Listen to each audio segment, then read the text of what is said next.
Oh, cool. It's going Okay. live. Now Should be rocking. it should say Esau Night live. Oh, cool. Let's see if it shows something. excellent Can't, Canadian connection. beautiful. There it goes. So guys, have you found Esau? I was just reading about Imran Awan, but have we found Esau yet? We haven't found Esau. I've been listening to that Cog dude. Am I just showing a window here? I don't know. Yeah, let's go back to that. I was talking to, or not talking to, I was watching the Cog stream just because I wanted to like find in the comments like someone making fun of him or something, and then just like jump in on it and go like, hey, speaking of which, yeah, I know he's fat, he can't do a sit-up. Where is he? You know, because I don't know. Without Twitter, I don't know where anyone is, and I just ask questions, and I don't know. Are you enjoying Twitter still, Ross? I mean, as much as one can enjoy social media. Twitter. He got himself into trouble and blocked tonight. Yeah, Oh, really? I got blocked by like 3 people today, and I wasn't even mean. I'm just the first one.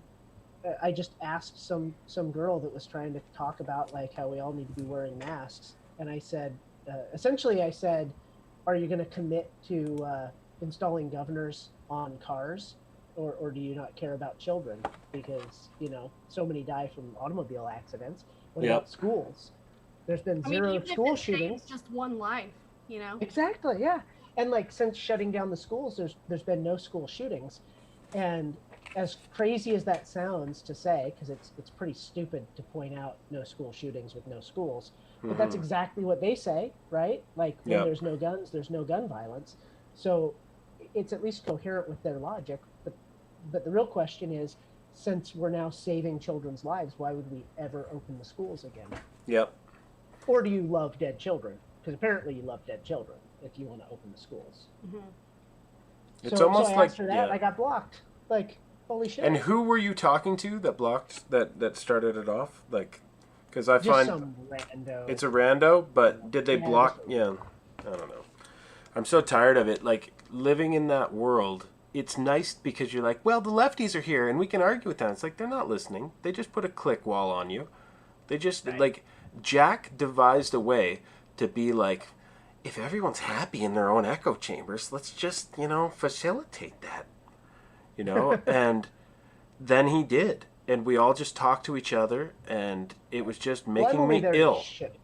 No, but you ever check in on someone and they never say anything except like, go Trump, MAGA, where one world is all of us, and that's all they ever say. And every time you check in, they've got like another 3,000 followers, and it's like, it's making everyone into bots that just follow each other and do nothing. It feels like just putting us on a treadmill to not get anywhere. And just like this QAnon story I have up, like that was a big waste of time. It's such a waste of time to ascribe, to look at the back end and go, where's this coming from? A secret anonymous military source that prefers to be cryptic about shit. That's like Jess and I were laughing about how there's like this huge QAnon thing going on, and he's like reaching out and like letting patriots know, like, hang in there, the indictments are coming, and then they're lending their support, and their support is in the form of saying, you go, you get them, we'll be here retweeting it. Like, that's not helping. Like, in what world would that be a contribution? So it's a really funny disconnect where they're basically just cheerleaders in an empty stadium thinking they're helping. Yeah. Or claiming credit for things that happen. We got them. It's like, all you did is retweet. About to drop, 3 years from now. It's really like weird. We're in unprecedented times with unprecedented numbers of outlets for our rage and to think we're helping. And it used to be in the old days, there'd be a civil war by now, and it would all be done and tidy, and everyone would be getting along again. But now, instead of, back in the day, it's like you don't hear from the next town for a couple of weeks, and then a dude rides up and he's like, have you heard? They took the town hall! And then everyone just grabs a musket and runs off. But now it's just like we let our statues get defaced and ripped down, and everyone's just like, oh, damn it, I'm going to retweet anyone who says something that disagrees with that happening. You know, and it's like there's no muskets, everyone gather in town and get out in the streets. Everyone is allowed to just rage out through their Twitter feed or their Facebook. It's like, I'm really going to tell my uncle this time. You know, like, I don't know. There'll never be that rebellion, or we'll never face down the squeegee kids Antifa, because we've just got so many outlets to feel like, follow me back, Patriots. I'm going to retweet MAGA, go world, go once a day until I make enough t-shirts to reach 6,000 subscribers. You know, it just feels like... Why they gotta be from the South, Alex? God. Yeah, you're right. I shouldn't be. We know. It's the only one I can do. I can't do the Northwest, and I don't know. Well, I can't do Fargo. If you remember, I mean, there was a huge Trump train in 2016 before the election, and that's how I got on Twitter. Yeah. I mean, I didn't get like thousands of followers, but I would just randomly follow, quote, fellow patriots. Mm-hmm. No, I know. I'm a bit of a misanthrope and a pessimist who, should be happy that we're networking and getting the word out. But it seems like what's lacking is we're allowing ourselves to stand on the marked trapdoor in Jabba's palace, and we're about to fall down and be face to face with whatever that monster is, Ross. What is that? A Rancor? Or something? But yes. Let's say yes. But we're just choosing to fight on terrain that is held by Tech Valley superpowers and Google, when in reality, political commitment of being on the streets, even a mob of like 100 people that are saying, say no to fucking transgender people reading stories to children where wearing dresses with no underwear on that are clearly for like some stripper Saturday night, do some ecstasy with your gay friends thing. You know what I mean? Like, it's not like they're coming in like a Hillary Clinton work outfit as a woman, going, hello, it's nice that you all accept that I'm Elaine, and I'm going to read a story tale to you. It's these fucking guys from the birdcage that are just going in, dancing around, going, hey, kids, let's read a book about this today. Let me uncross my legs. They're being weirdos. Yeah. You know? And there's no outrage, but if we did have maybe like 90 people at a town hall of a area like, I don't know, I'm trying to use an American equivalent, like what's a large suburb of Seattle, Ross? Just one of those community centers gets like 90 people that are angry. Yeah, but who's on? I don't go on Facebook because that's where my relatives are, and I do not wish to, just have a whose life is happiest competition. But, and it also leaves good stuff to chat about when you see them, when you're like, hey, what have you been up to? Because I don't have your Facebook, and I didn't know that, yes, you just walked your 2 dogs and one's pregnant. It just gives you an organic, so what's new? Oh, you already know what's new. You're my friend, and you just liked every post I've made for the last 2 weeks. Right. I don't know. That's the way I rationalize not being on Facebook. I'm just so happy I need to brag about it. But do you have a Facebook account? I have one, but then it's like my relatives start requesting friend request. Like as soon as you make one, it's like it lets the world know, Mm-hmm. And I was just like, I don't know, because they'll just start talking political, and I'll jump in the water, and I'll mix it up with some radical opinions, and then everybody freaks out and wants to like psychoanalyze me. It's like, how does he like Trump? What happened when he was a kid, guys? Did you like not let him play with you guys enough? Because there must be something wrong with him. How many participation trophies does he have? Yeah. Did you give him enough? No, it's like, I don't know. Being around my family when they're like they would like the transgender story time. Oh, that's great. We've got more awareness. So I think once everyone's aware enough that this is happening, they'll stop killing themselves. Yeah, that's like I saw a thing, I think it was earlier today, where someone was saying like that's this fundamental problem where the people on the left think that. Oh, and it was in regards to criminals, and it was someone saying that like instead of putting a criminal in jail, just give them a house and health care and a good job, and then Mm-hmm. they won't be a criminal anymore. And I think they even said like a murderer. Like instead of punishing a murderer, just give them the things that make them a murderer, and then they won't be a murderer anymore. And it's Yeah. like just go on denying the idea of evil. Like Mm-hmm.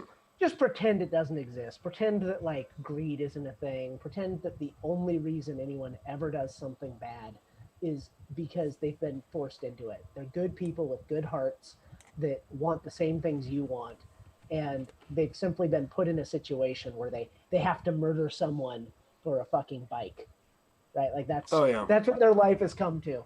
They're otherwise great people, and if they just had a house and maybe some free health care, then Mm-hmm. they have a couple kids and they join the softball league.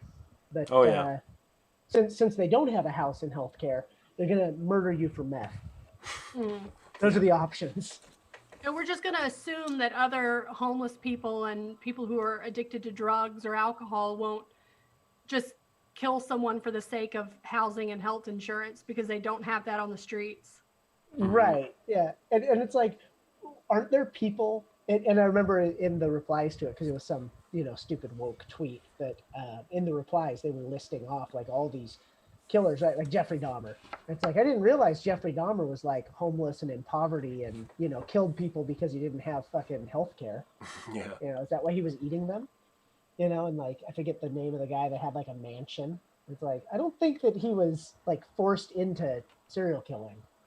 Like there's people that just Exactly. want to do evil shit. Oh, but they don't Whether it's become the perpetrator's mother with Jeffrey Dahmer because he's white and sick, right? Like if you're right, gross enough, then they finally click in. It's like, oh, no excuse is valid in this scenario.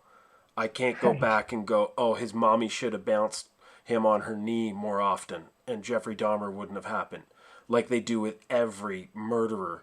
Like Javon wouldn't have done none of this if y'all hadn't built your whole nation on our backs and broken them. right. You Or know, that it's new like, one, oh, teleport Darius. through history and then assign guilt of a group to an individual or to save an individual with, group shame. I don't know. It's bizarre how they use it. And it used to be you'd hit rock bottom, right? But in their world of like, no one should ever be without a home. And it's like most people who recover go and tell a story and they're like, and then I woke up with a dick in my mouth in a dumpster with another guy passed out. And I Right. realized I need to stop doing meth. You know? Yeah. It what none of the recovering guys are like, and then I'm doing meth and they gave me this free pass to do methadone all day and a free house to live in. And then And I other was meth like, heads fuck meth, gathered with man. me. Yeah. And we didn't run out of money because everyone understood. It's like, hey, I had a rough life. Yeah. It's no one ever tells a recovery story where they didn't have to hit rock bottom and doing all you can to keep them from hitting rock bottom because you've got matriarchy syndrome of like, we got to take care of them. Don't let him take a risk on his own and fail. Right. But it's where's Esau? That's the real question. Did you I guys know. send him an invite? Well, I thought I did. I mean, we're in that hangout. We're in that It's so hangout with funny. him. Me and Ross have an old Google Hangout, and we just I was just scrolling through them, going, these are so old. This is like 2 years ago. I've never scrolled down here, and then I Well, just because it jumped used in. to be, that that's how you did like streams. Yeah. Is you would screen record and you would do hangouts, and when you did that, it created a new chat. Mm-hmm. So like we all in our history have like this record of every old YouTube hangout that we ever did, Yeah. unless we manually removed them. Mm. Yeah, so we have like one with Esau. Yeah, Where and just we don't. I whenever we rarely release leave it. them. Like I have coworkers. We'll make like group chats for like Hyatt Hotel audio guys in Philly, and then Right. people leave them. I'm like, why do you leave? I get random messages from old groups in DC. It's like, hope everyone's well. I'm like, oh, cool. What's up, dude? Like I just don't see the reason in leaving them. Sometimes someone will say something, they think they're in another chat. Why am I leaving? Hmm. Right. But the Hangouts So one, this we is good scrolled shit. by and I saw Esau. I'm like, Jesus, that big smiling face icon emoji he has. And then I just tried typing to him, and Ross is there. We're like, hey, Esau, you still there? It's just Google account attached? Because you know he just goes through cycles of like, I want to be an internet sensation and I don't care. And then he goes, no, I've had too much internet. I've got to get offline. You know? Right. But I just think he needs Taz as his co-host because they're perfect together. Taz knows when to be sympathetic with the jokes and when to, when he's going too far, and he won't let the chat momentum take over the narrative of the show. Like I don't know if Cog did it. I think Cog was always pretty easy on Esau. But I know guys get carried away with the chat going, yeah, call Esau fat, make him do a push-up. Yeah, throw something at his face right now. There is that pressure from the chat to dance for them. And I find every time you dance for the chat, you get into like Andy Worski territory where you just start losing a piece of yourself. And you're like, what? I don't care. I'm drunk. Let's walk around the street. I'll stream it. What do you guys want me to do? You want me to yell at the drive-thru guy? Yeah, I'll do it. Just come back. It's like that's meth. Because it's not going to make you a shit ton of money unless you keep providing the monster or keep feeding the monster drama, and that drama will eventually turn and eat you like this. I went back. I'm trying to get back into E-drama about like Ethan Ralph released a sex tape. And it was really through looking for Esau and listening to some a Cog stream of him covering. You guys know who this is, right? Cognitive Thought. Ross, you do. No. Jess, you don't. I do. He's a funny English guy. He's kind of reminds me of the skullduggery, atheism is unstoppable, ex-right-hand man guy. But he just calls shit out, and it's all E-drama, but it always visits you eventually. Someone swats you or gets you to show your face and gets you to, oh, that's bank record detail. You didn't tell us about that. Right. Yeah. You said you were broke, and we Patreoned you. It's such a weird world, man. Whoa, and that's what kept you on Twitter? For a while, I dug that. If it was other people's drama, I didn't mind. But, of course, I mean, there's no one that's just like, oh, yeah. So I just double-checked out of curiosity, and in my Hangouts, I have 189 old chats. Holy shit, you're an active Susan. Well, and that's the thing, is I'm not. But, like, when you scroll to the bottom, they go all the way back to, like, 2014. I've got tons in here with, like, Joe. I've got tons in here with Devin. I've got, like, one with Nick. With Nick, Joe, and Devin. I don't even know what the fuck we would have been doing there. Oh, and Lalo. What the hell are we doing there? Oh, my God. That dude. We should check in on his progress, okay? Did Lalo evolve? Let's see. I'm pretty sure he's still sporting the Dagash, is that it? Like Dagash? Dagash in town? I think it's A's. Dagash? Dagash. Yeah, Dagestan. Oh, there he is. Let's check his activity. August 11th, pinned tweet. Latin X. No, not interested. Retweeted from 10 hours ago. So okay, so I understand it. That means within 10 hours because it was originally tweeted 10 hours ago. Yeah. He retweeted it since. Okay, so he's actually caring about mail-in voter fraud from Chile, but like I'm not hating. I'm commenting. I mean, everyone's watching the U.S. I hate people who lose an argument and they're just like, yeah, you don't live here even. You can't call Trump. We can. It's like, dude, you're the star of the show. We're going to watch Game of Thrones. And just because I'm from Dorne doesn't mean I don't want to, like, read the King's Landing Tribune. It's like, go read about Dorne. It's like, I don't want to read about Dorne all the time. Right. Well, especially when King's Landing is, like, making world policy. Yeah, so and it's filled with chicks with spears and... I don't know. Is that Dorne, chicks and spears? Okay, so he's against mail-in balloting. I like this. I really like the Me streaming Star Trek. Scroll up. Yeah. All the way. Okay, what's up? Check out the You Might Like. I'm digging it. What's the You Might Like? Over on the right. Oh. Oh yeah. What you up to? Oh shit. Holy, that's an unflattering cartoon of yourself. Now that's a new niche. Who is this? That's Skeppo. Oh, no! Okay. Blast from the past? Wow. Right. Yeah. Okay.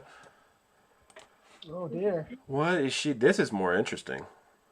But I know this. Like, I've seen this. This basic script runs. It's, I ran from this type of thing. I'm an authority. My words are charged with meaning that you must listen to and ascribe greater value to. Right. I'm an expert because Yeah. I got beat. There you go. Okay, no, she's joking. You haven't experienced real pain. I was going to be like, till you married a Muslim and he treated you like shit. And he kicked ya and he scratched ya. Ow! I love people that are going to be, he's so insensitive. What a callous prick. I'm like, no, these people dial up their victimhood. They should not be trusted. Not without my daughter. Yeah, she watches Not Without My Daughter holding a vibrator. Oh, that movie scared me to death when I was a kid. I thought it was great. I think it was one of those movies where you're like, I'm not allowed to watch this. Don't tell people how young I am. Not Without My Daughter's on. I What jokes definitely on you watched. people buying my hands. She has terrible credit. Oh, she doesn't watch TV. She should say I don't watch the internet. So any of you guys looking for your Kilroy money back, I don't think she's associated with Kilroy. Unmonitored But DMs. those birds of a feather, her and Based Mama, they flock together. Oh, I forgot about them. Play that video with sound. Oh. Kitten.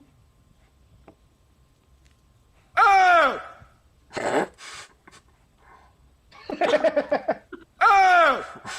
That's cool. Oh, Skeppo, your humor is intact.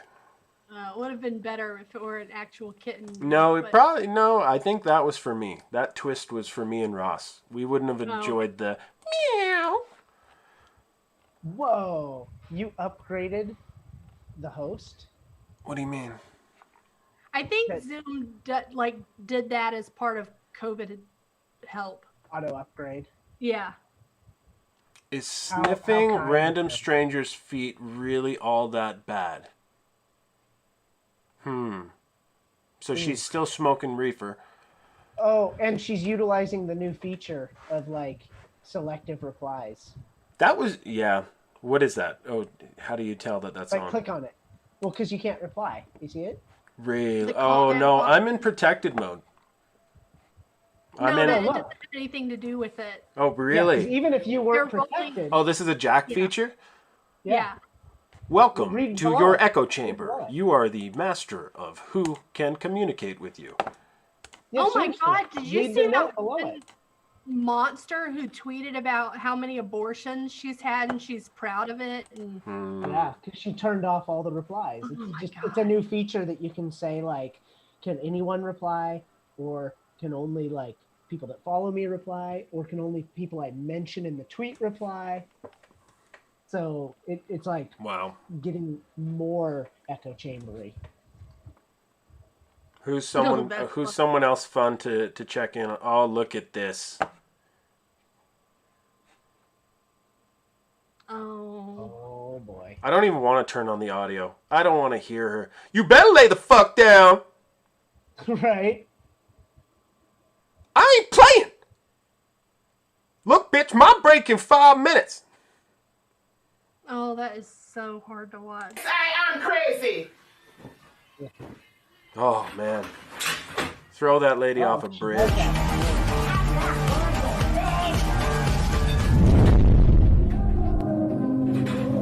All right, that's unpleasant audio. It's really sad. Mm-hmm. You seen that kid? Yeah. Oh! Let's go. Wow.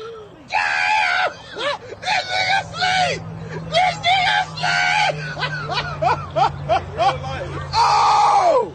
Young man! Wake your hand up, bro! Wake up, nigga!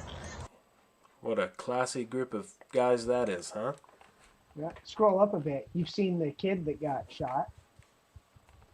A little more. Oh Picture. God.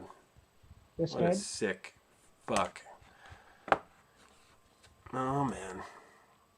You'll notice the races of the I would have perpetrator and the it. Is this his victim dad? I would so have a time to kill mysteriously. moment. I would just be like, you're Oh not getting yeah. to the courthouse, bud. Like how the cops could even get there. I would just be getting in my car, driving straight at him, taking the bullets. In the yard like any other day. Cannon had gone to church Sunday morning with his dad and sister. Ugh. Why do people not white flight when they should? You're living next to that guy, you knew he was bad news. Okay? Well, Yeah. there's probably the same reason that if you feel like you can save Canada, then you stay. Yeah, I don't know. Some days I do, some days I just enjoy the black Right. pill, enjoy the twilight of our socialism and insolvency, and okay, it's an invasion. Is? All right. Yeah. So Esau, wait, can we search him? Does he still exist on here? Esau. I guess that's not going to do it for me, is it? What was his name? No. Orbiting Esau. Yeah, I think so. That should at least give us something. Best way. Latest. A year ago. Aw. When is the last time you guys heard from him? Oh, a while ago.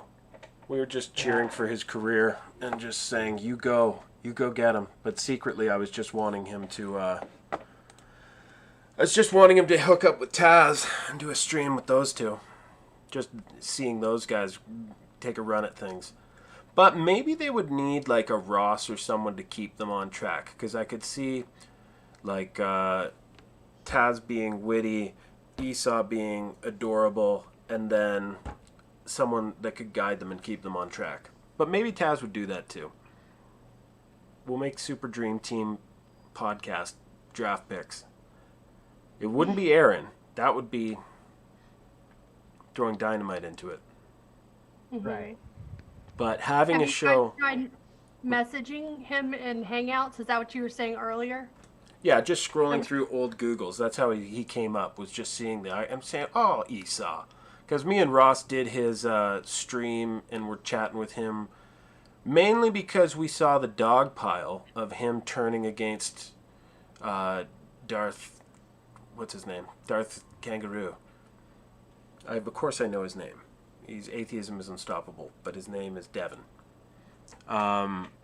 When that big breakup happened, I just knew how much Esau was so like insecure and wanted that group's adoration. And so I was like, oh dude, you've got to just be strong, believe in yourself, kid. Like have one of those woman emancipation moments with release your inner demons, feel the rain on your face, that type of thing. He needed to have one of those moments where he just didn't give a fuck. And I think me and Ross did like a little chill stream with him to try and get more drama out too. Though I think we were out to have fun, but also we're very pro Esau and we go Kid Glovey with him. He was really nice. He was a nice dude.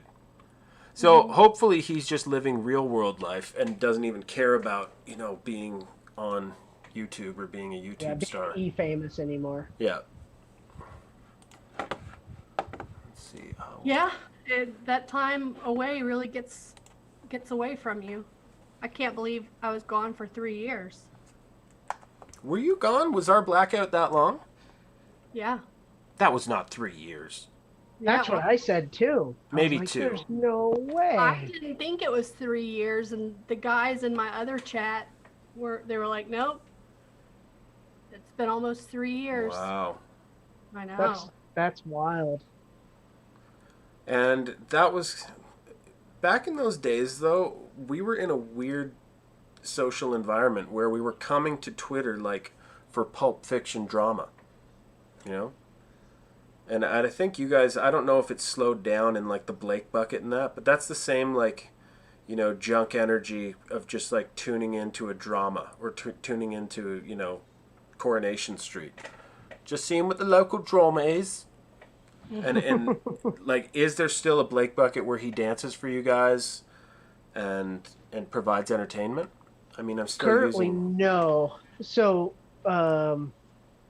no. Like he's out, and everybody else is still in. So Hmm, now we've moved on to greater things. But every now and then people are like, I wonder how much he's fucked up his life this week. We've really? cracked And a couple how long jokes. has it been since communication with him?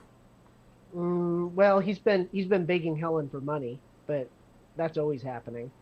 So if you don't count that, it's probably been 3 weeks. Wow. And That's a pretty Helen long time.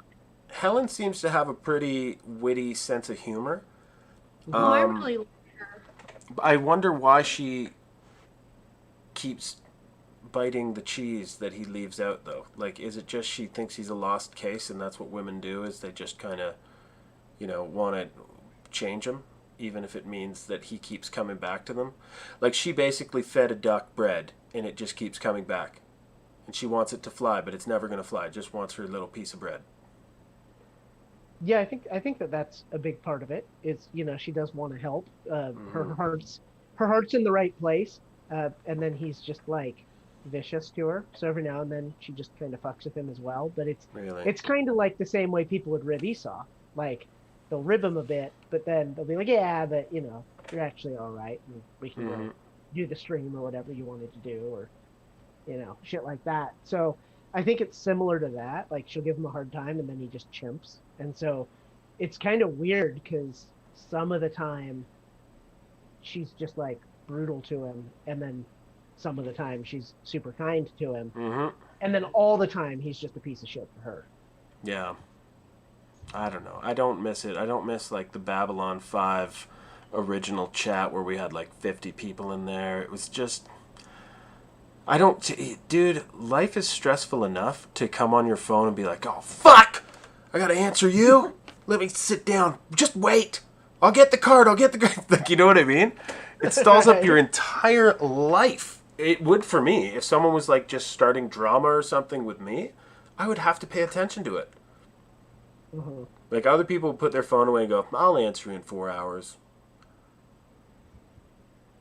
Yeah, and that's kind of where I'm at now. Like I'm using it as a lot more of just to like be like, oh, I'll just kind of check in Yeah. two or three times a day. I It's just kind nicer of like than fill looking in the at the gaps. wallpaper while you're waiting for, something to download. Right. Or Yeah. I have like I'm in between meetings and it's not really enough to do much. So Yeah. I'm like, I'll use it to peruse the news, Mm-hmm. and I'll check the group chats, and I'll just kind of see what's going on, and uh, spend a couple minutes there, maybe reply, maybe not. Like I'm not very active. Go watch some of the 3D gun printers. They're doing Rad. some crazy shit. I So want to see what like they're up to. create a template with you for making train tracks and then have you price Those out already exist. what the pre-mades? Train tracks. No, no, no, but I want to be able to AutoCAD draw the train tracks, have your 3D Okay. printer print them, and then Okay. do custom track action. Oh, Is that so that's for like a I 3D mean, printer? Is it way too pricey to do that, or should I just really just the made in China? Here's 300 pieces that are straight. Here's some different. well, so the issue I think is if you're talking about like the real train set stuff, they Yeah. use metal because they're electronic, No, and the no, I'm 3D talking printer. the ones that my kids like are these trains that are powered by battery.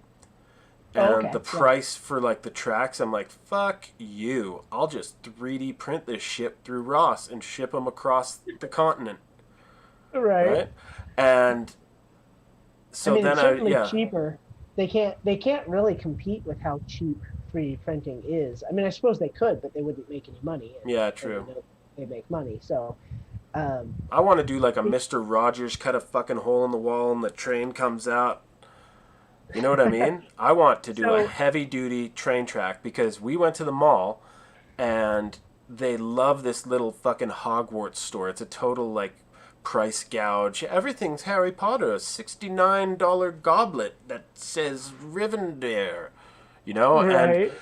and they had these trains going around at the beginning, and they're just like a Polar Express train about them, where you just have a thing that goes really fast, go reverse, and the train goes around. My kids were loving it, so 2.5 and 5-year-old going nuts for this store, and it gets them out of the house on a hot day in an air-conditioned mall. So it just works great. And especially with coronavirus and everyone worried, we're just like fucking running around like it's Christmas and there's no parking issues. Everyone thinks they're going to die. It's pretty cool.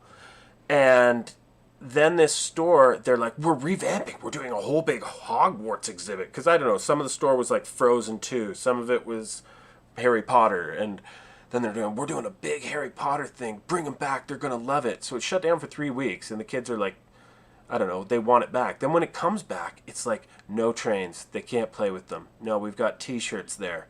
And so they're totally stoked. So I said, we're going to do this track thing real. And we're going to do it big at home. So get your 3D printer warmed up. So generally speaking, the power isn't really a factor as far as cost. Time, I mean, it can be a pretty slow process, but like there's things that you can do. It's because it runs overnight too, right? So it becomes more an equation of like, how many pieces can you get going on the bed at one time? Because And honestly, train tracks probably wouldn't be the best for that. Yeah, true. Because they're not very tall. So it depends on how big they are, but you might be talking about like 6 or 8 sections that you could print at once. Right. And then, I don't know, it might take a couple hours to yeah. If it's costly and it uses that fucking plastic or whatever you need, I don't care what the color of them is, but I don't know. Well, the thing it's about the plastic stuff. is it's like, the cost of the plastic, depending on what you want, is like $20 to $30 per 2.2 kilograms. I'm going to need that in track footage.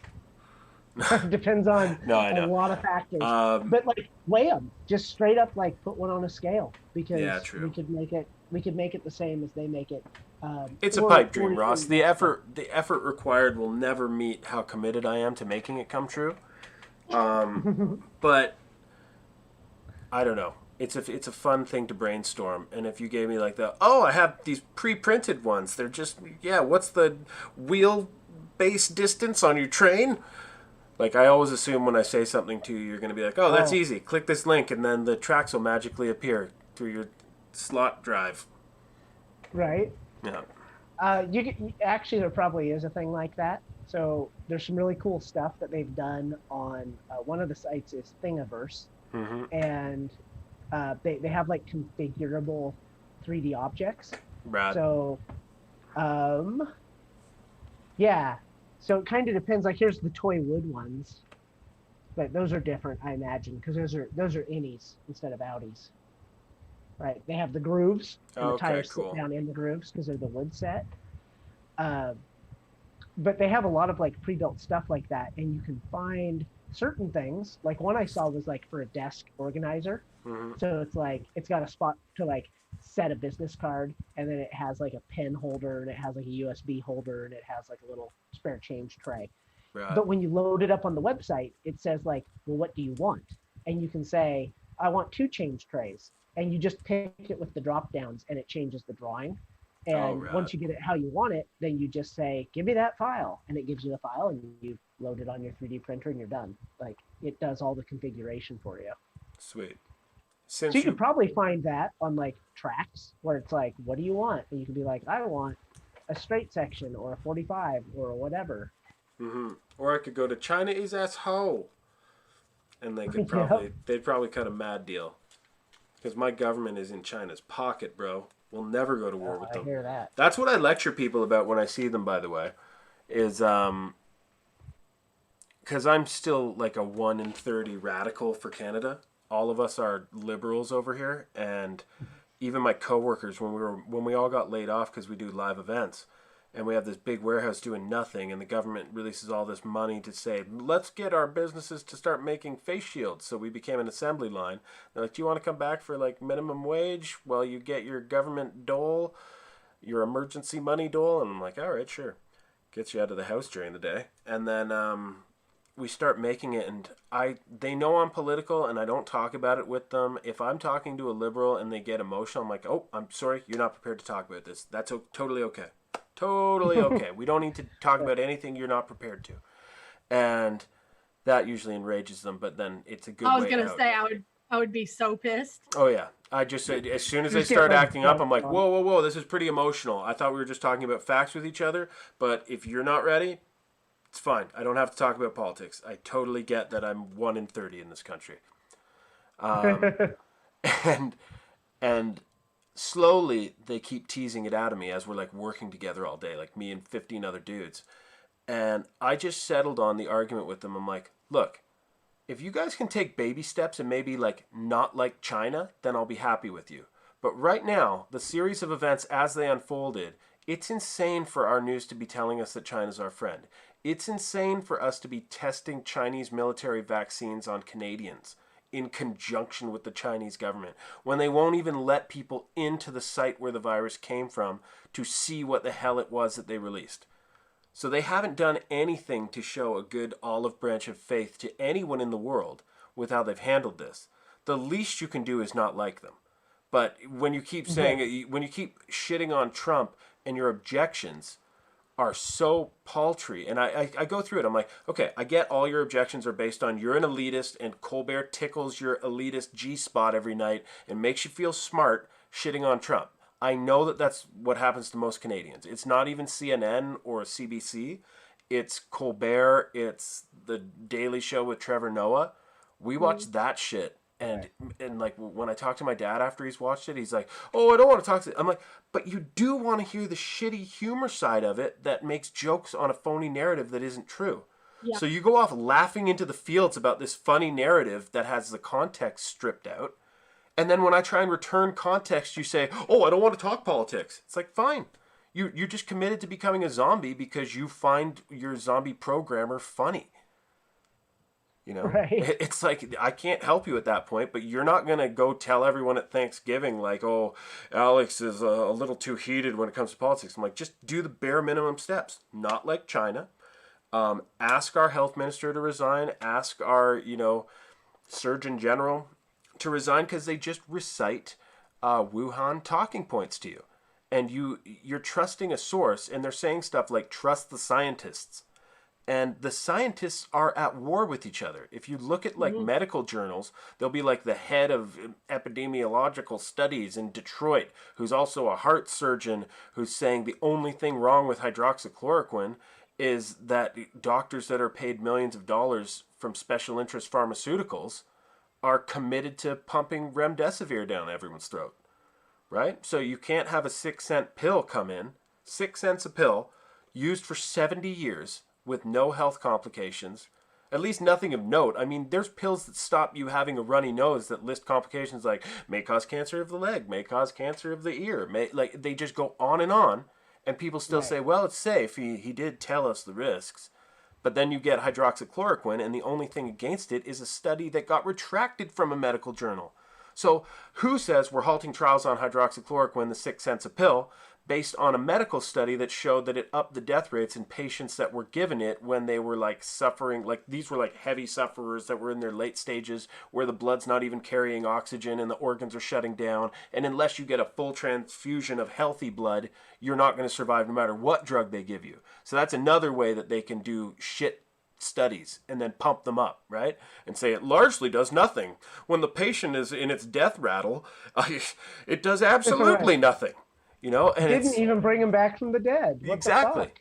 So with hydroxychloroquine, the study that was done showed that when you use it in late suffering, like they can't breathe and they're gasping for air, within 3 hours their breathing returns to normal, and it cuts the death rate in half. So think about that narrative. I mean, they can burn down America because 10 blacks die while resisting arrest with cops. Okay? But you cut the death toll in America, what's it at? 150,000 people that were probably going to die anyways that are called corona deaths. Is that what it's at? 165. Cut it in half. Yeah. So you burn down the country over 10 black guys that died resisting arrest. But then you get 80,000 people you could have saved, and you're not even mad? You're not even mad that doctors would dare pump remdesivir down your throat? When hydroxychloroquine isn't essentially the cure. As a prophylaxis, it protects you almost completely. You know what I mean? Like, this is... The war on hydroxychloroquine is the malfeasance story of our time for journalism. Because it miseducated the human race. and said that because Trump said it, it must be bad. Right. You know, it's pure evil what was done to people. And I love being a radical where my view is so sane. You know? It's like you just heard the stats on hydroxychloroquine. The only study against it was a fraudulent study where they called the hospital and said, "Where are these higher deaths you mentioned?" And they said they didn't even contact us for a study. So it was a creative writing exercise that was submitted as a study that WHO tweeted out, never apologized for it, for the retraction. You know what I mean? Mm-hmm. And we should still trust them. And the science is settled. I watched a kind of on this topic about, ignoring the evidence because you don't want to have to agree with Trump on something. Mm-hmm. And I was watching Brett Weinstein and Tom Bilyeu, I think, he's created or co-founded the Quest Nutrition company or whatever. Okay. He has a channel on YouTube, but so I was watching it and he said something really interesting about just a baseline of whether someone is ready to have a conversation, and if depending on how they answer, you won't be able to get through to them. And he said, imagine you're a parent and your child stops breathing and you call 911 for help, and someone you despise, the most despicable person in the world, answers and says, "Hey, this is bad. I can perform an in-field tracheotomy. I can be there in 1 minute and save your kid's life." And if that were someone like Donald Trump, would these crazy screaming leftists, would they deny their child help that could immediately save their life for the sake of owning Trump? And he said, I've asked that to people, and they would say they would ask to speak to someone else. And he's like, no way. I can't even have a rational conversation with you after the way you answered that question, because you're putting your child's life in danger just to avoid having someone you hate give you information that you need. Mm-hmm. And I thought that was really interesting. No, it is. I never thought about it like that. Yeah, the radicalization of people against Trump is totally real. If you haven't been watching the movie from the start and you haven't realized that a failed coup took place and the most powerful people on earth who had invested in Hillary and invested in the purchase of America and which way it's going to walk, you know what I mean? Think of the Saudi princes that put money into Hillary. We gave you $150 million into your bank account that you wanted, and they all these foreign nationals, like Skolkovo Project is Tech Valley for Russia, and they stole American technology, war technology, through Hillary Clinton and Bill. They literally had a plan in China and Russia that said, hey, what if we just buy the politicians at the top? Do you think they'll just give us everything and we don't need to infiltrate them with spies to get their technology? It's worth a shot. Just launder the money through book deals and speaking fees and donations to charities and see if it flies. And it totally flew for years. And so Mueller They were like, covered it up. holy shit, it worked. Yeah. What the fuck? And it's literally too big to fail. So it has nothing to do with Trump. If that's why they have people obsessed with Trump, I don't care what you say. He's a fucking idiot.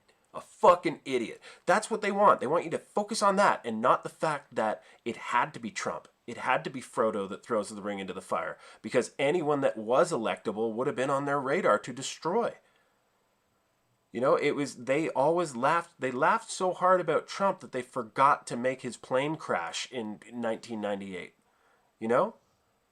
They thought he's so harmless and he's such a blowhard and he donates to us now and then that we don't need to take him out, because they would have thought about the outsider and how, guys, all these crimes that we're complicit in and that we station our top ranks with people that are also complicit in to ensure that when redactions are made, they redact their own guilt. Think about the DOJ redacting its own guilt. Okay? So it says that you met with Christopher Steele and you told him that this intel was great. Okay? But they just redact that, and it's a big black box that we see. And when you do a Freedom of Information Act request, as long as it's an Obama higher-up holdover that's in that DOJ position, they can say, oh, this will this will give away a source or a method, so I'm going to redact it. You know, so there should be a big commission-based study on stuff that was unredacted by Trump team, and see, was this to cover for a source or a method, or was this to cover your crime and complicity in a coup? Do you know what I mean? If that study is done, you will find out that for a long time, the Department of Justice, Department of State, Department of Defense has been redacting their own guilt in crimes across the world because they control the Justice Department. If you control the Justice Department, you can break every law. And you can bring people in through Epstein, the sleazy middleman. And you can hold it all together so long as you hold on to that Department of Justice. But now Trump has it, but he doesn't have a purge Department of Justice because that's bait too. If Barr goes and fires too many people, they'll do a mass resignation thing like he's trying to become a tyrant and knock out the pillars that are in place to protect Mother America. You know? That's bait too. So he has to pretend he's like, yep, Chris Wray is a great guy, you know, but no, Chris Wray's not a great guy. He's been covering up for them. Like, I think it's Catherine Kavalek is a Department of State official that was going over Steele's made-up stories. So they make up stories, give it to Steele as like a rinsing mechanism to be like, this came from a source. So Steele has nothing to do with writing any of it. And then they go to Kavalek, and his story was, yeah, at the Russian consulate in Miami. And she made a note that said, there's no fucking Russian consulate in Miami. Are you guys, like, is this amateur night? Is this a dog and pony show? Or are we going to impeach a president here? You know? So that note is a 302, like it's not a 302. That's like when an FBI agent makes a note, a scribble note. But it was actually evidence in the DOJ, and Christopher Wray had it blocked from anyone seeing. Okay? Who does that? Someone that's complicit in a cover-up. Right? So it's everything they've done has been a stall tactic. They don't care that Flynn has been pardoned so long as they can make the bureaucratic nightmare of fulfilling that pardon, and they have a picture of Judge Sullivan in some compromising position to make him resist reason. You know? They can just stall until the election, and then the election is an outright cheat festival. The mail-in balloting, it's enough to make you think that it was all done on purpose, like the virus was released to make sure that everyone stayed inside and no one could get out to the polls. No, of course it didn't happen that way, but they are exploiting the crisis to the best of their ability, right? It's just, the world is so fucked, and it's kind of, I don't know, 2020 is fucked, but it's nice to be the correct radical, where you don't have to, no longer is the burden on us to know every argument and every one of the 3,000 lies that WAPO has tracked on Trump. You know what I mean? You have to be an absolute Jedi in every talking point that Trevor Noah, Washington Post, New York Times, all these sources have ever said. You've got to debunk them all live, like a live Snopes for people that challenge you. And if you're like, oh, well, I didn't hear about when he left Air Force One and said someone looked like a bitch. Oh, see? He is. Just agree with me. Trump is shit. You know, that's what they do. If you don't know the Jedi knowledge of every action that's ever happened and every talking point that's come out of every narrative meeting at Washington Post of how can we strip context from this quote and make Trump look bad? How can we ask this ambush question to Kayleigh McEnany and make her fall into this trap about another question that we've coordinated with another reporter to ask her later? You know, they're doing shit like that. Mm-hmm. And so while they're doing shit like that, I'm glad people keep up with it, but there's no way to keep up with the wave of information for an average person that just wants to go to work, get home, watch a sitcom, go to sleep, and tell everybody else who has an opinion, oh, look, I just go, you say blah, blah, blah, he says blah, blah, blah, and I go right up the middle and I hear blah, blah, blah, blah, blah. You know, that's how people literally make their decisions. They're like, he sounds crazy and he's Antifa. You sound crazy and you're anti-Antifa. So the correct choice is Antifa has some great points, and maybe some of our core institutions need to be feminized. But also, I'll agree to say you're not a Nazi. You know, and that's how an idiot stays on a fence. And Thomas Paine wrote about these people in Common Sense. And he said it's not like the blowhard idealist you need to worry about or the hardcore revolutionary. It's the damned indifferent majority who do nothing. They just sit. You know? Yep. But I don't know. We've run pretty good. I want you guys to have a little diatribe run though too. So if there's anything cracking, Ross, I'm just enjoying I have a hot topic to discuss. Go. That onion. Oh yeah, my friend after soccer was barbecuing a whole onion. And you think this is like novel? Is this? I thought Alabama they just put a fucking whole cow on the grill and just turn it on. Well, that may be, but we peel and cut our onions. Peel our onions, mister. Yeah. I was talking to Ross about it earlier, and I was like, it's like you got it from the grocery store. You didn't even put it in one of those produce bags. And you just carry it to the grill and you just plop that bad boy down. You don't even take that crunchy outer layer off? No, because that's just tinfoil. That all burns. Like the first 3 layers will burn. But the inner layers, inner Mongolia, will be filled with a horde of horses. So how do you just happen to have a knife with you to cut it open, or do you just just rip it open with your hands? No. No one's that hardcore. They're not. I'm sure I wasn't there. That was after soccer, and Carmen was sending me a tease, going, "Haha, you have to go home to little children, and we're barbecuing and having beer after the game." So yeah, but I assume he had a plastic disposable knife that he cut through it with, on a paper Dixie plate. Is a Dixie plate a thing or just a cup? Yeah. And I bet he diced it up that way afterwards. But they taste lovely in the slow roast. I encountered it in Ireland.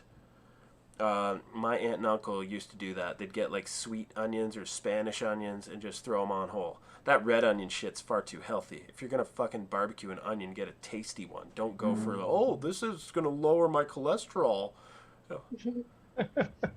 Don't need a diet onion. It's an onion. Pardon? We call our sweet onions Vidalia onions. Yeah, that's because you want to sound like you're sophisticated. Dixie Carter. Yeah. Alabama's probably going to be the best place ever soon. Just no big cities where people get too faggy. Anytime there's too many people all together, everyone just, ugh. They get all pie in the sky. It's like, we gotta work together. There's just so many of us. We must give up what we hold dear and uniform, normal to each other. There is no normal. Yeah, we sound just like that. It's Don't crazy. You? That's if your voice changes English and you get decadent in the city. Yeah. And it's just like these people are nice. I played music in the late 90s and early 2000s, downtown Toronto every week. And I loved those left-leaning punks. You know? But they're just so critically heart over brain on everything. And the need to make everything fair just dominates their thinking. Oh, well, that's not fair. It's not fair. It needs to be on the street. Everyone should have a house and we should all chip in. If we all chip, one millionaire sliced up 1,000,000 times could feed 1,000,000 families. You know, they just go on this fairness thing for virtue. And it's like, dude, no one knows how to do fair. No one has ever figured out how to do fair. Life is unfair.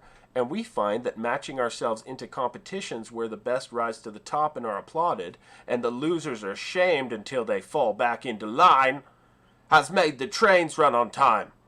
I'm going through different accents for that, but I can see that.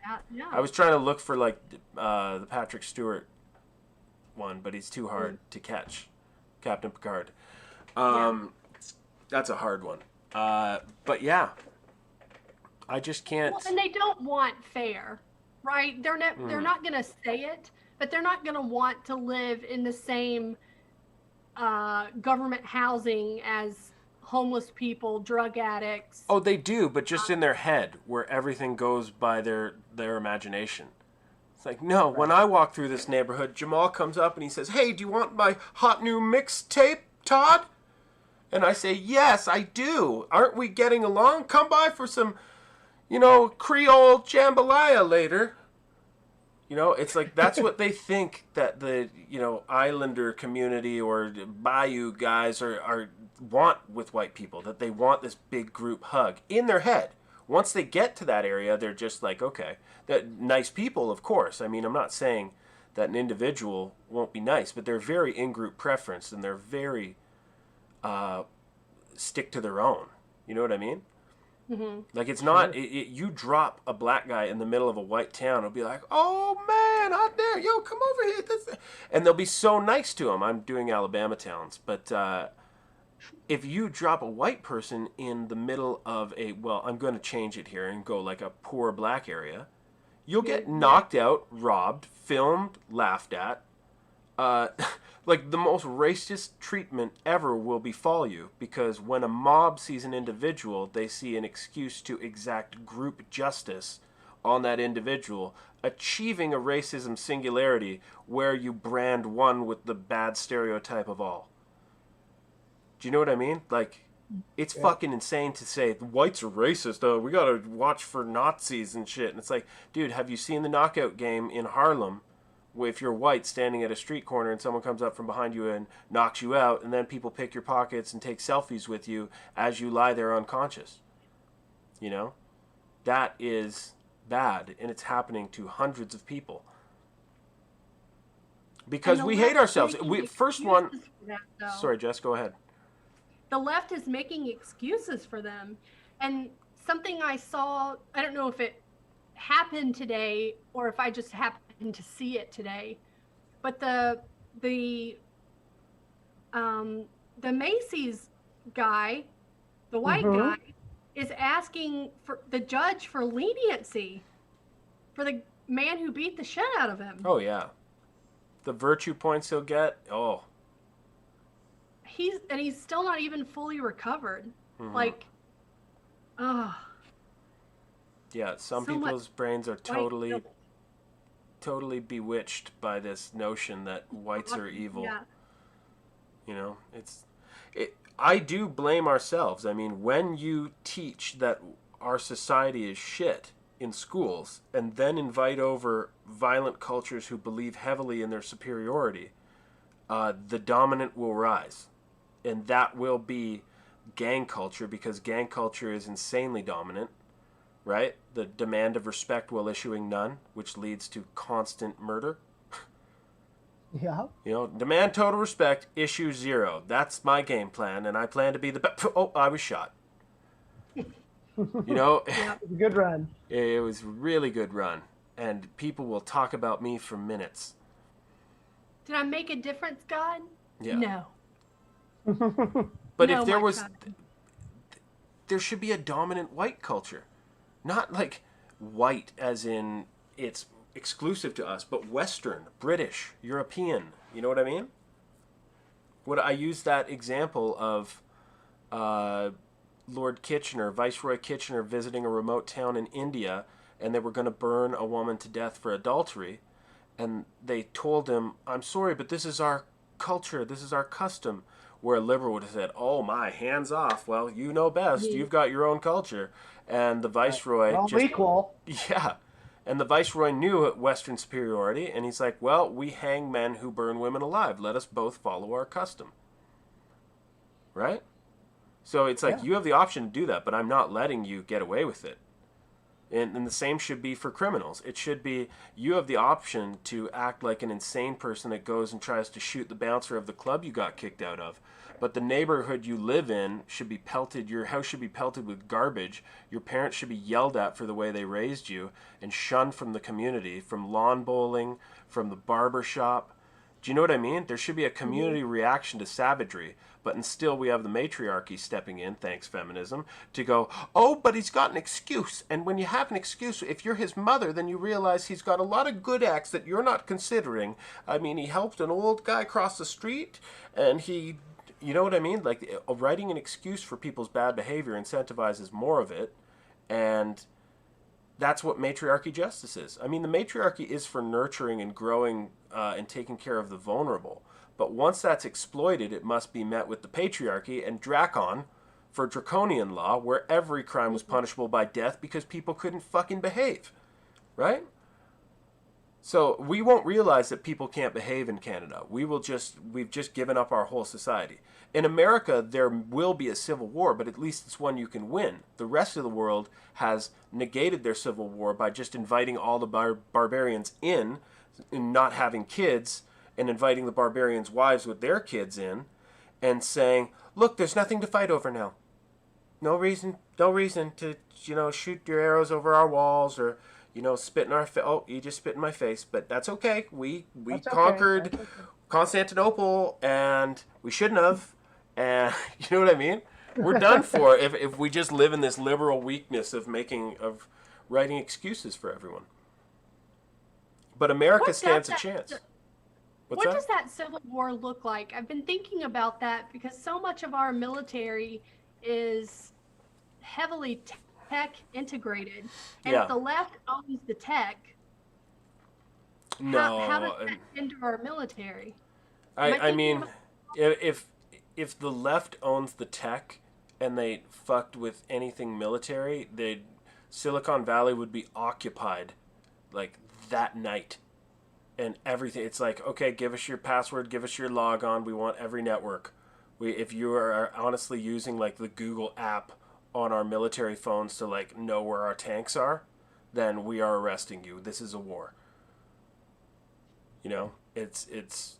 I think a civil war is going to look like flight from the cities to the countries. Then the countries undergo a civil war with the new liberals in town to go, don't fucking bring that shit from the city here. Okay?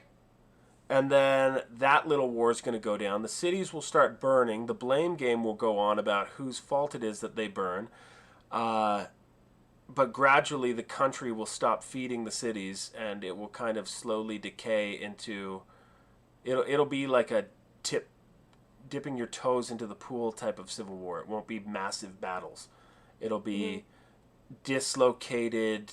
Portland will be a hot spot this year, and then next year it'll be like eastern seaboard cities, vacated, white flight, all kinds of shit will happen like that. And then eventually the Democrats have such a lead on cheating and the old infrastructure. I mean, how long? 65 years since Kennedy was shot, that they've been building up an evil infrastructure of deep state to control the news media, to control how things work in government.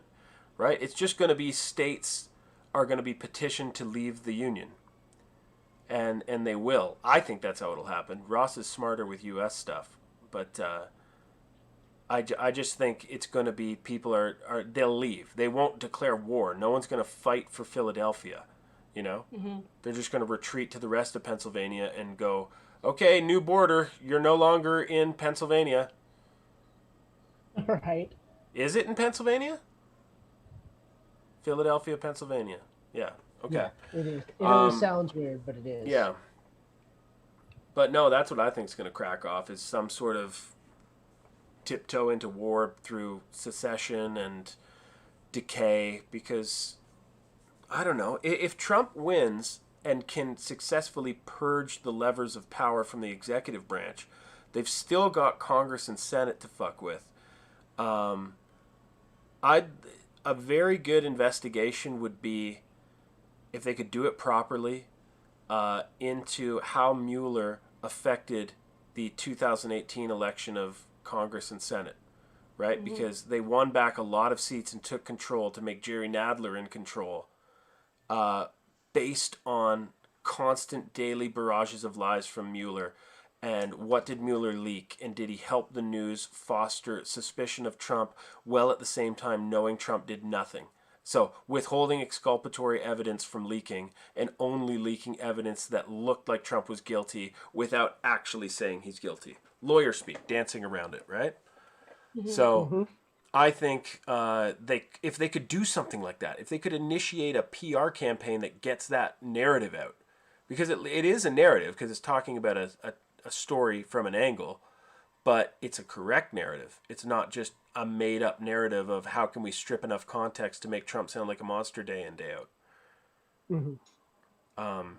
Because what they do is they bird dog. They constantly poke Trump's eye, and then he's like, "What the fuck, you fucking idiot?" And they're like, "Trump says fucking idiot." Mm-hmm. You Yes. know? Right. They're Use a bad constantly word. doing that. They're constantly just provoking. Then he takes the bait. And he's walking a tightrope of, I know this is taking the bait, but my base loves it too. Because everyone knows that they're just full of shit. Right. He just has to let it build up, right? Yeah, It's like a good pressure cooking recipe. He's got to let the pressure get there so he doesn't look like he's just chimping all the time. But once it does get to enough hype or enough attention, and then he snaps, it's like he makes it count. exactly. And if they cheat successfully and win, because there's no way Biden, a lunatic with dementia, and And Harris, for whose VP. bitch levels are off the charts. She is a psycho ex-girlfriend whore. That's her personality. Psycho ex-girlfriend whore as your leader of the U.S. Okay? Because Biden will die. And I still think H.A. Goodman is right. And Hillary will be replacing Biden. Biden will do like some pre-recorded speech of, I always wanted to see a dream team of two girls, and they're gonna do great. And I'm gonna do the right thing and step aside and let my nomination as per the DNC rules. Like they'll make up some little rule that makes it legit, and he'll hand the torch off to Hillary. And Hillary and Harris will win.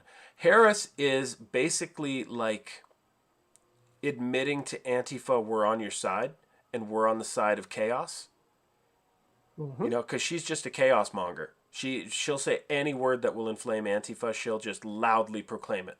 So I thought that it had to be Michelle Obama because they were considering Susan Rice, who's got the charisma of a dead fucking rat. And Right. so the only reason they'd be considering her is because she knows where all the bodies are buried, and she's always first to volunteer to tell a shameless lie to the camera. Like Benghazi, they're like, we really got to sell this like it was riots in Cairo and riots in Benghazi and shit just got out of hand. It's not going to sell well. Can we get anyone to get on the news circuit? Yeah, I'll do it. That's Susan Rice. And she always does the lies for them. So they love her. The CIA, the deep state, they're WAPO. So CIA has always been in journalism. And because the easiest way to travel around the world when you're in like Siberia is to go, hey, I'm just a journalist. That's why I'm speaking American to you. You know, it was the easiest cover to get around the world in. And of course they get promoted because they're getting the leads to all the best stories. They're like the Peter Parker of like, how did you get that upside down photo of the skyscraper? Oh, I'm Peter Parker. That's how. Yep. You know, so they get all the scoops, they get all the leads, the CIA feeds them, and eventually they become a monolith that is just a mouthpiece for the CIA. And because they have such power and they became the editors, and over like 40 fucking years, the CIA is now the mainstream media. And that's how they do it so shamelessly. That's how there'll be something like the wiretapping was totally vindicated. But on CNN, they will still say, and there's absolutely no evidence to back that up.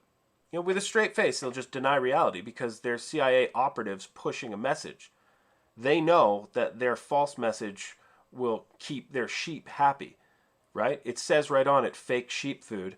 And then there's other wild sheep going, that's fake fucking sheep food. But they're like, it tastes good. The retractions will never get the play that the lie gets, right? So they can lie, then go retract it, but no one reads the retraction. No one reads the fucking articles. They bury the stuff they bury in like the second last paragraph of shill news media is hilarious because they literally tell you they're lying in the second last paragraph, knowing no one will read to that paragraph. Right. Right. My new favorite one to notice is they say expert says. Oh God. Yeah. They don't even use like the anonymous source anymore. Now it's just a single expert. Yeah. I saw one that was it was expert fired by Trump in 1981 says Trump is a monster. Right. Yeah. You know? No, there was one that was like states can fine or jail you for not wearing a mask. Expert says. And it's like, yeah. What? You just found a guy willing to say that? And well, yeah, fuck it, right? Yeah. I mean, he knows a thing or two about getting arrested. He's quite the drunk. So. Dude, it's so fucked up, but I like chatting about it because I feel like there's such an avalanche of information that it's just all passing us by, and we'll never have enough time to catch up on everything coming out. You know? And it's the greatest political scandal ever, and it's so far reaching that there's not enough time in the day to cover every angle of who's implicated. And like, there should just be Department of State. Who's looking at that? Who's looking at Department of Justice and all the stories and all the, you know, that guy, I always make fun of Tom Fitton for wearing like a girdle and like he wants to show like the skinniest waist in history and the tightest shirts he's ever seen. Right. And it like the story is like newly released documents from the Senate show, and it's just him standing on a balcony.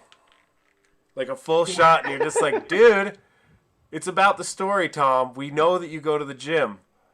Right. But, and we know that you buy a size small, even though you're but it's like, 6'2".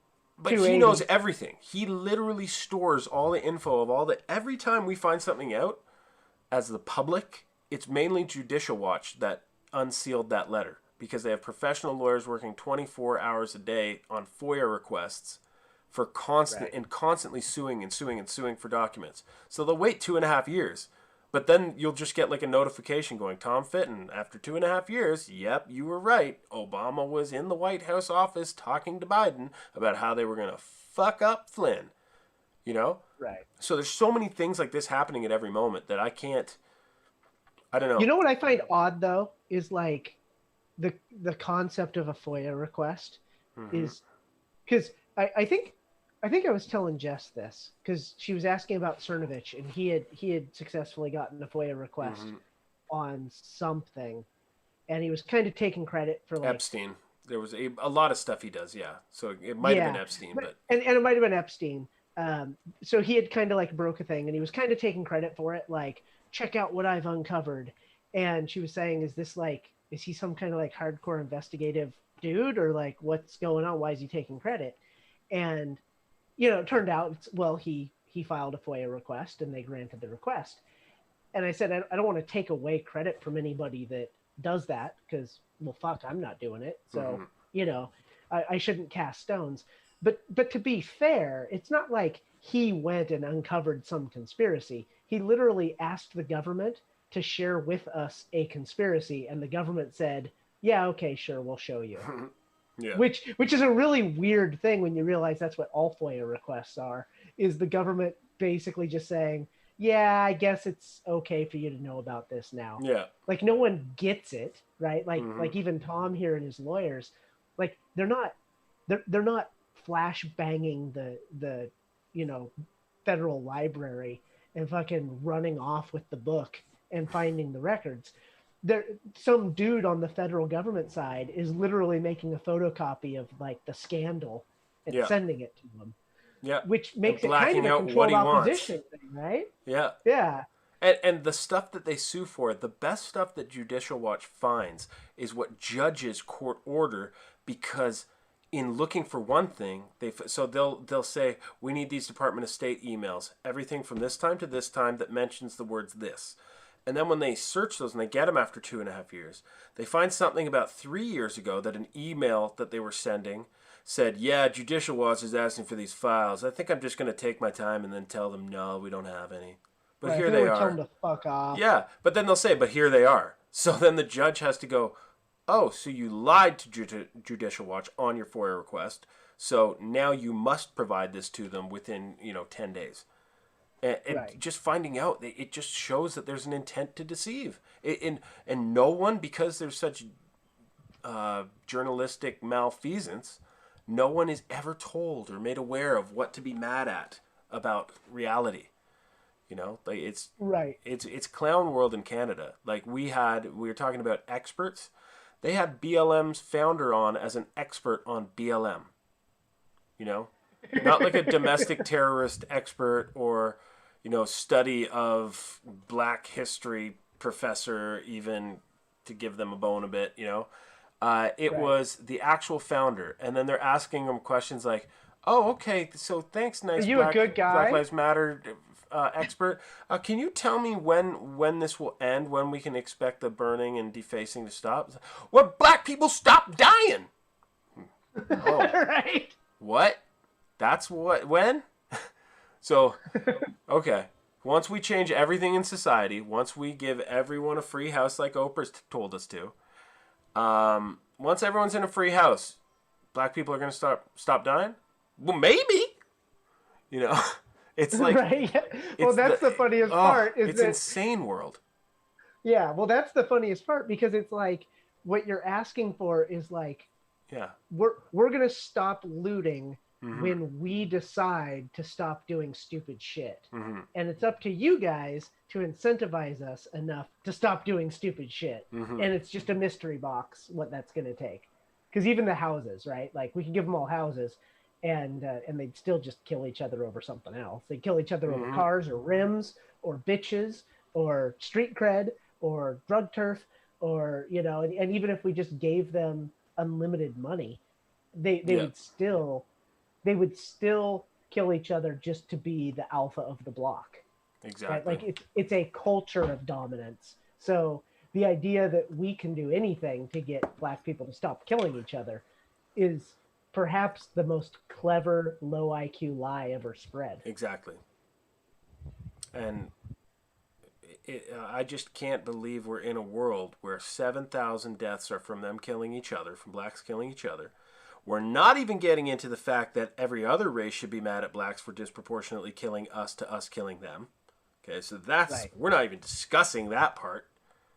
But no, let's focus on the 10 guys that resisted arrest, jump to their death, and then pick a starting point where you like. Okay, left, you pick a start. He was just jogging, and then he died. And a white guy killed him. And that's the story. That's why Black Lives Matter, because you should be able to jog and not die. Right. Not get murdered for running. No, yeah. Not drop a hammer off to the side, not be wearing work boots while jogging away from a house as fast as you can, that every person in that neighborhood knows you've broken into multiple times because you're on video breaking in multiple times. It was just he was jogging and he died. Yep. You know, it's Dumb World. We should have called this stream Dumb World. I mean, we didn't even really make an attempt to find Esau. To be fair, we got the idea when we were naming the stream. So that's how old the idea of finding Esau was. Just right. So that's kind of why it was low effort. Yeah, but it really is the perfect narrative, though, because I've heard Penelope, get down. Your cat pipes up just as you're finally getting a word in edgewise? Okay. I know. God. Well, she's black, so I had it. She's not going to like what I'm going to say. But they'll say, well, you can't dismantle white supremacy with the white man's tools. Okay? So like math tools. But is the success of your tool making because of white man's inventions? Mm-hmm. So where do you stop we'll stop this when black people stop dying. Well, black people are not going to stop dying. Yeah. So it's just a never-ending cycle. It's the circle of life, but for death. It's reverse Lion King. Yeah. Okay. Pretty much. This was rad. I can't believe my children haven't woken up yet. Because I told you guys when we started, I'm like, this could be 20 minutes, and then I'll be, got to rush out because we're liberal parents, and that when they cry, we come, and it causes us huge anguish. And no sleep ever. No, I get sleep. I don't get much sleep. I'm like Betty White. I think she sleeps 4 hours a night, and she outlasted all of them. And I think she was the oldest on the cast. Wow. Mm-hmm. Yeah, I think that you were right about that. I think maybe the girl, the throw mama from the train one was older, but she was supposed to be like their mom, right? She was an old person's mom. Wasn't she? Yeah. Wasn't she someone's mom, like Dorothy's mom? Yeah, Sophia was Dorothy's mom. But, okay, can we age check? I knew we were going to end the stream, but I didn't know something as important as this would come up. Can we... Hold on. I've got an active window I can search this in. You look up Estelle Getty. I'll look up Betty White. Oh, God. I'm not spelling that name. Let's do Golden... It's about to put... Golden Girls on YouPorn. Okay, Betty White is 98. Golden Girls cast. Oh, Beatrice. She looks good even in death. Okay, let's see. She was born 22. Ross, you're a numbers guy, okay? Okay. Beatrice Whoa, was they're born in both the 22. same age. Rue was born in 34. What a young blood. Okay. Okay. Yeah, and you had the 34, 22. When I was a kid, just because she made those mannerisms. Oh, I do declare. Estelle Getty. Is this the one that was... Yeah.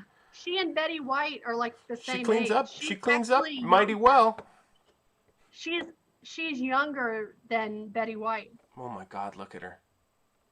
Is this her when she was... Holy shit. Oh Are my. you kidding me? It says this Those is not a delicate photo. features This turned is into not- Dagwood City? Pew, pew, holy. All right, I guess we all turn into Dagwoods in the end. But wait, it said that was not an old photo of her. Yeah, you're gonna have to look into the last photo a little bit. Yeah. Because This is not... Oh, I'm glad someone's reading. Okay. I was just looking at all these pictures. Okay. No, there's no way I mean, that... it might actually be. You just This have I'm to check the believing. article. This is Benjamin Buttons. She's Benjamin Buttoning now back into her late 50s here, mid 50s. Oh, Rue. That's Estelle Getty, but that's Rue. Google. Yeah. Okay, I'm just going to write a report to Google about this search. You think there's someone that bad at that? Okay, Estelle Getty. What did we get for her date of birth?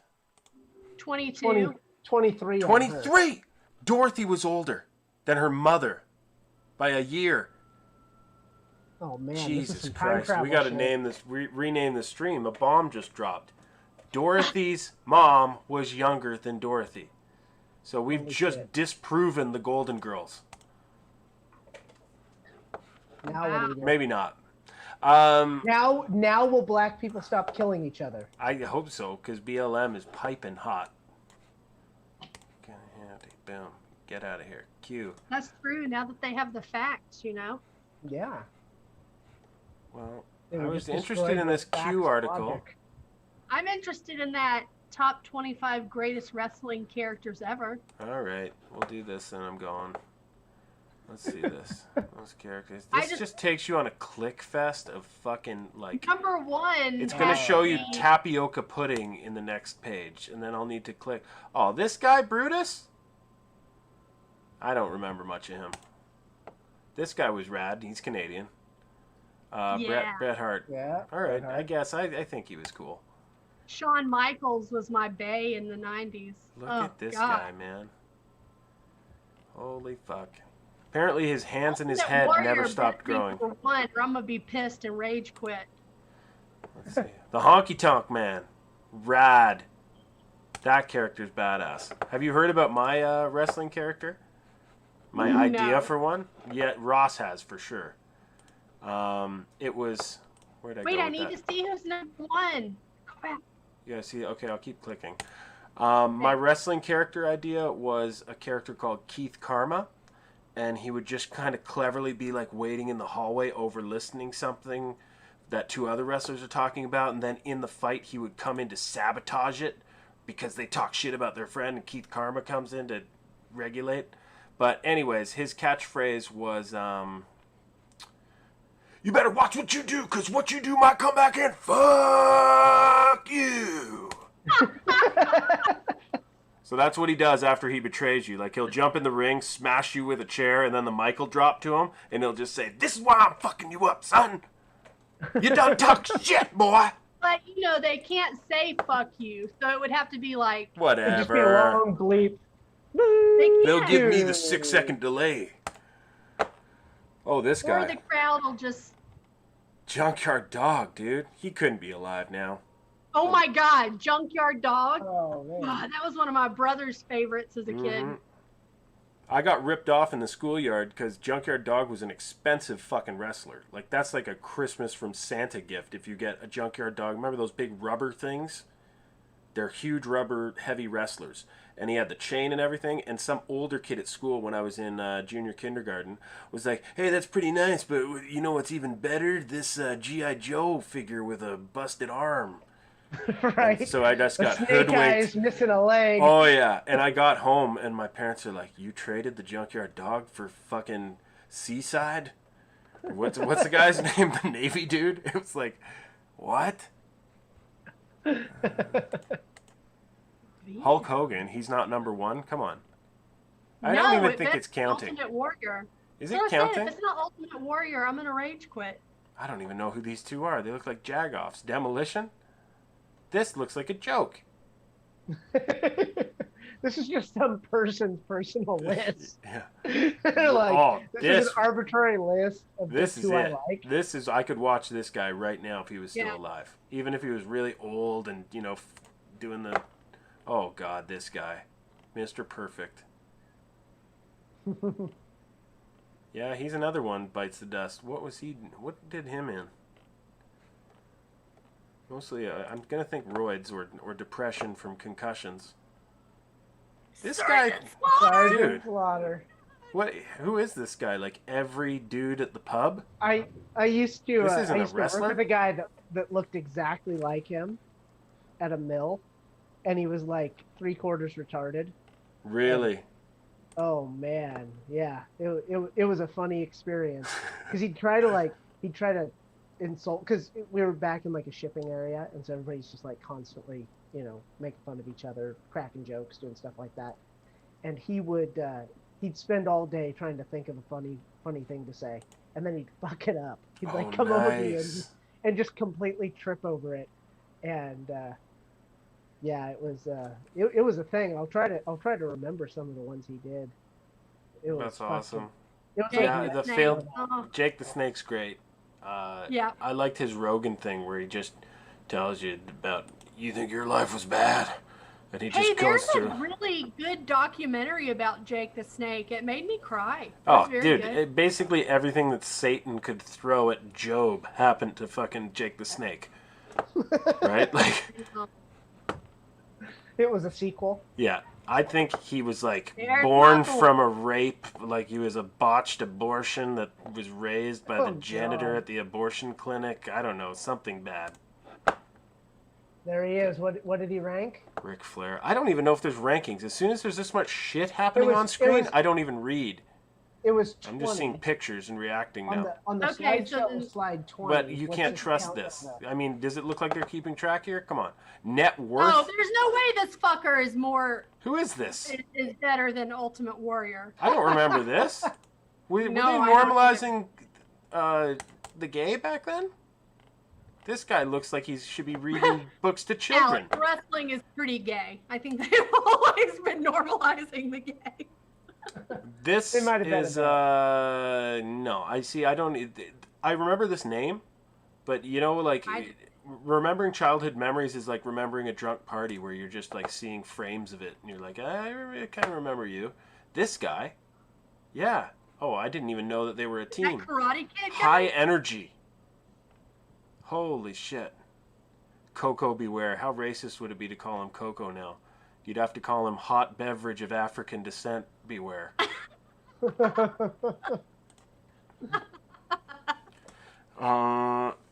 Dusty Rhodes. Dusty Rhodes. Dude, see, I remember that name and go like, oh, this guy's fucking nuts. And then I look at him, I'm like, oh, you're a fat Liverpool fan at a pub.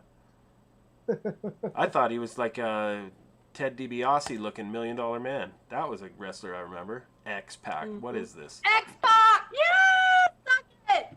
Spoken like a true person that's 5 years younger than me. Me? Yeah. Let's see. The Grand Wizard. Wow, that's racist.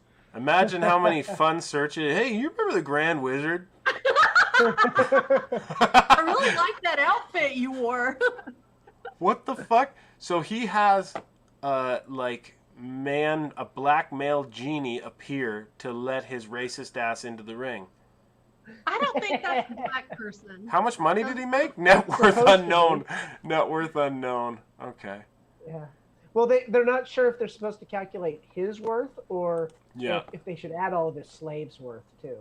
Jesse I remember him from his post-wrestling life of Predator. My life with him started at Predator probably, but boring. Who's this guy? Boring. Val Venus? Well, where's Shawn 98. Oh, dude, someone 10 years younger than me be following this young buck. Let's see, this guy, Sean Heartbreak. Yeah, him and Marty Jannetty. Him and Marty Jannetty as the Rockers. That was pretty cool. Oh, that's doing it for you, huh? This guy? Oh shit! All yeah, right. I'm glad we're closing out. This with guy this guy'll roast Oh your. yeah. No. Scott Steiner. I'm That's a dry in cool the hot style. He'll roast your almonds right there. Look Oh, No. yeah. Oh I'm shit! dry I fell for it. I clicked on the paid advertisement that they're hoping you'll just Oh, God. misclick on. Now you're going into Celine Dion's life. Whoa, this Oh, chick's over. hot. Well, look at this. A hot chick from Oh. 1980, and I don't know about her. Look up Miss Elizabeth. She was Randy Savage's glamour girl. Oh man, I loved her as a kid. Yeah, but he used to lock her in the locker room at events, right? Because all the wrestlers had a big change room, and she didn't have a one for just her. This is another guy who should be reading books to children. What? Why do they have so many children's book reader wrestlers? Adrian. Get to a library, buddy. Oh, you're running late. This guy looks rad. Austin Idol, 72 to 98. I want to see him wrestling in 98, but it's He too thought late for that. Hulk Hogan stole his gimmick.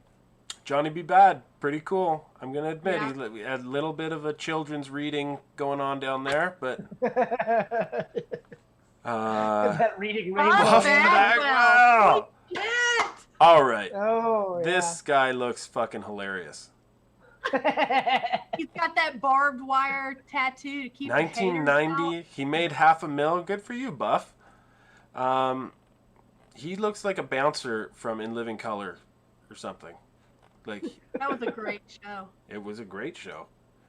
I loved Handyman, the guy who did the Handyman character in Major Payne. I know his name. What is it? Wayans? Damon Wayans? Yeah. Jerry Lawler. Whatever, bud. So 70 makes sense with the way he looks like hell in this shot. So this is Jimmy I Hart. think he does barbecue stuff. $5 now. million. He got out with $5 million. Hopefully he invested well. Jeff Jarrett. Whoa. $15 million for this? Whoa. Okay. Paul Bearer, net worth unknown. Yeah. Oh. Oh my God. He had to have made Oh, a lot. great. He was around for a long Oh, fucking yeah. time. My friend met him at an airport. Really? And did Aw, DDP. Oh, John Really? McAfee. Yeah. okay, this guy looks like he's not a wrestler. 1973 to 95.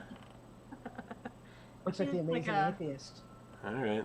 Yeah, he looks he's like he's Hank ready to, Williams you know, fan. start reading Carl Sagan. He's about to tell you that you want the planet to heal? Get God out of the classroom. You're way over 25. Oh, easy, buddy. Save that shit for the children's library. I thought we already saw this guy. This is a click. No, we're in there's a lot of we're in a renegades. click loop, okay? This is No, we're when up to you agree to 44. these. Yeah, when you agree to do these, you're not going to get what they Gold promise you. dust! Yeah, Yep. this is pretty cool. I just love that his special move is just kicking you in the nuts. It's like that. We haven't even seen The Undertaker. The Godfather. So, See this that- guy? that reminds after me- my Rey time. Mysterio. So there was a, you've got. Yeah, they're Shawn just Michaels. random photos of wrestlers. That's like, Yeah. and put So a you've slick. got. You've got the Heartbreak Kid, and he had his what was it called?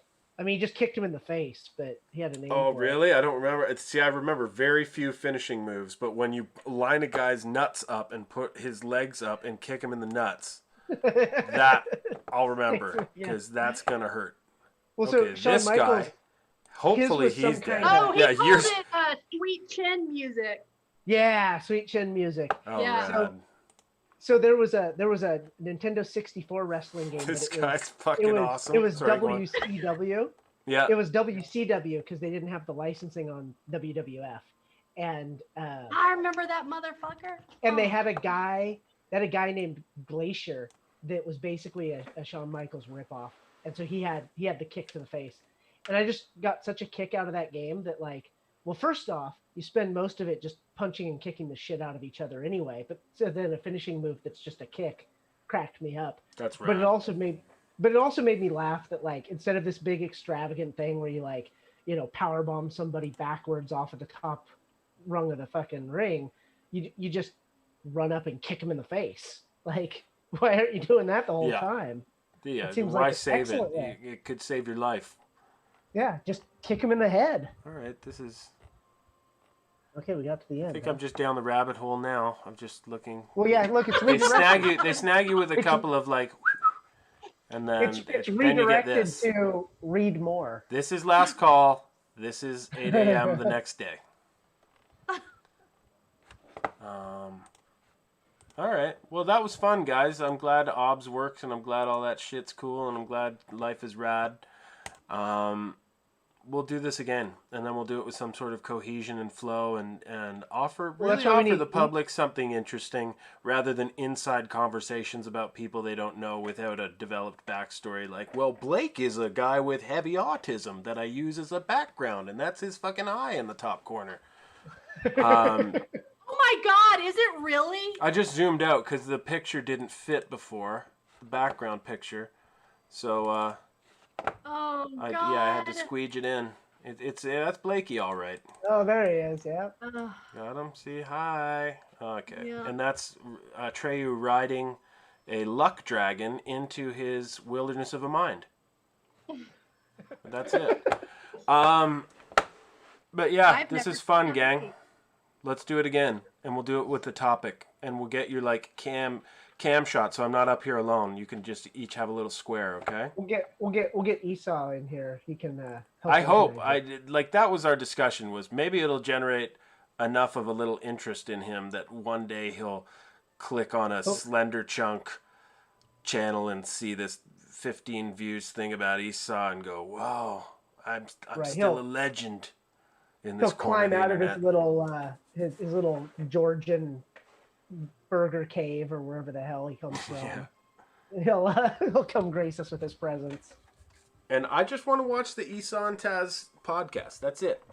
And I hope he comes back and just has fun, because I feel like I missed out. Like, it was just hard to watch him and Cog and the other guy, on that show, because I'm like an Esau fan.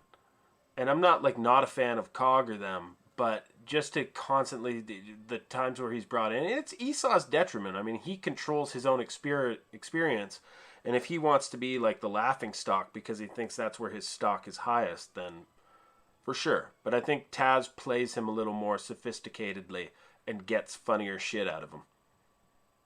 Who is Cog? Did he come? I don't remember that name. Did he? I remember him being like I learned about him when the Devon schism started, and everyone was like, Devon's cool, Devon hates Trump. Okay, Devon's not cool for like half of his fans. And I remember Cog being one of the few guys with like, I have 4,000 subs, or he was one of those those dudes that like if Devon had 15, Cog would have like 2 or 3, and he would join streams of other YouTubers that had big followings, and he would kind of be just a detractor from the gallery and kind of make fun of them all. But he was, I don't know, he's insightful, he's enjoyable to listen to. I have no complaints, but that's the Esau connection. He did a podcast with Esau, and the three of them called, what was it called, Ross? Your memory works better than mine. They had like a 3 trifecta thing where it was like, the boys' time. I don't know. They had a theme. Although Orbiting Esau is the best fucking theme for, even if Esau's like a bit player, they're like, well, we don't want to give him the namesake, man. I do 60% of the talking. I line up all the clips. Right. I get the they won't let the funniest name rise to the top because they're damn internet ego. But yeah, life is fun, and we'll do this again. We'll do another late night, and And I'll set it up with like a dummy switch to hand off to you guys. Maybe, Ross, you can do some sort of remote desktop thing if the kids are awake and I need to leave, where it can just keep rolling. Right? Yeah. All Yeah, we right? can do that. Some sort of remote desktop shit. You know how it is. You're a computer hacker. I'll trust you to send me the link. Do not open this email. That's really good 2 sentences to put next to each other. You're a hacker. I'll trust you. Yeah. Okay, Rad Night in Canada, Rad Night in Alabama, Rad Night in Washington State. Be good to yourselves and each other. I just made that up. Okay, it's not Trademark Slender Chunk. All right. All right, later. I don't know.